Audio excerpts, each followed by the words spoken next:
Story 16. The Deliverers. After Joshua died, the Israelites disobeyed God.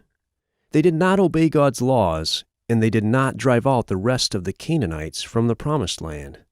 The Israelites began to worship the Canaanite gods instead of Yahweh, the true God. The Israelites had no king, so everyone did what they thought was right for themselves. By disobeying God, the Israelites started a pattern that repeated several times. The pattern went like this. The Israelites would disobey God for several years.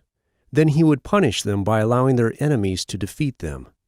These enemies would steal things from the Israelites, destroy their property, and kill many of them. Then after Israel's enemies oppressed them for many years, the Israelites would repent of their sin and ask God to rescue them. Each time the Israelites repented, God would rescue them. He did this by providing a deliverer, a person who would fight against their enemies and defeat them. Then there would be peace in the land, and the deliverer would rule over them well. God sent many deliverers to rescue the people. God did this again after he allowed the Midianites, a nearby enemy people group, to defeat the Israelites. The Midianites took all of the Israelites' crops for 7 years. The Israelites were so scared they hid in caves so the Midianites would not find them. Finally, they cried out to God to save them. There was an Israelite man named Gideon. One day, he was threshing grain in a hidden place so the Midianites would not steal it. The angel of Yahweh came to Gideon and said, "God is with you, mighty warrior. Go and save Israel from the Midianites." Gideon's father had an altar dedicated to an idol. The first thing God told Gideon to do was to tear down that altar. But Gideon was afraid of the people, so he waited until nighttime. Then he tore down the altar and smashed it to pieces. He built a new altar to God nearby and made a sacrifice to God on it. The next morning, the people saw that someone had torn down and destroyed the altar, and they were very angry. They went to Gideon's house to kill him.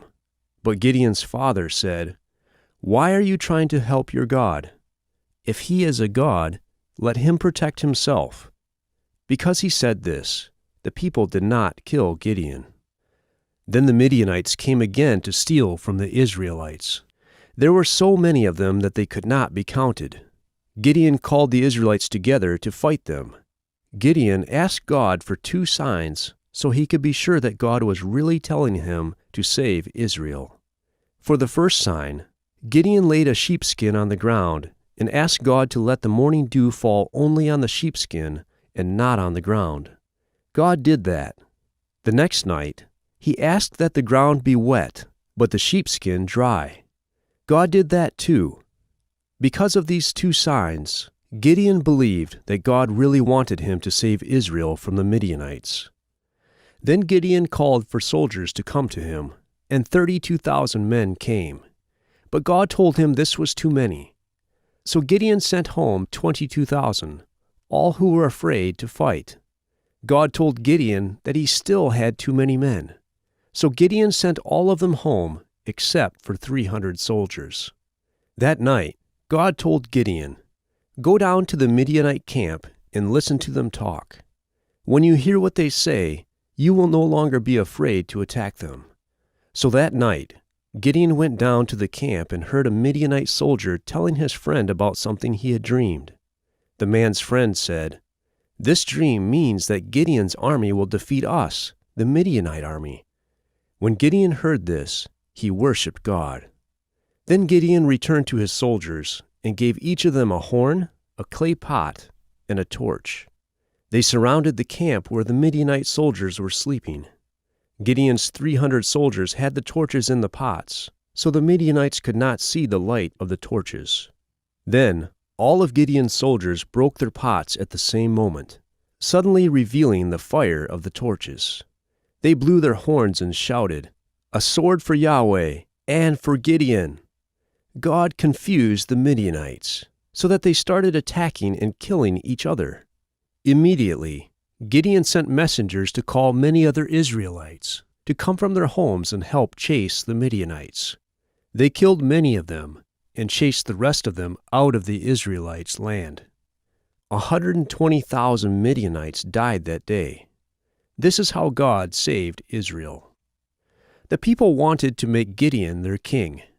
Gideon did not allow them to do this, but he asked them for some of the gold rings that each of them had taken from the Midianites. The people gave Gideon a large amount of gold. Then Gideon used the gold to make a special garment, like the high priest used to wear. But the people started worshiping it as if it were an idol. So God punished Israel again because they worshipped idols. God allowed their enemies to defeat them. They finally asked God for help again, and God sent them another deliverer to rescue them. This same thing happened many times.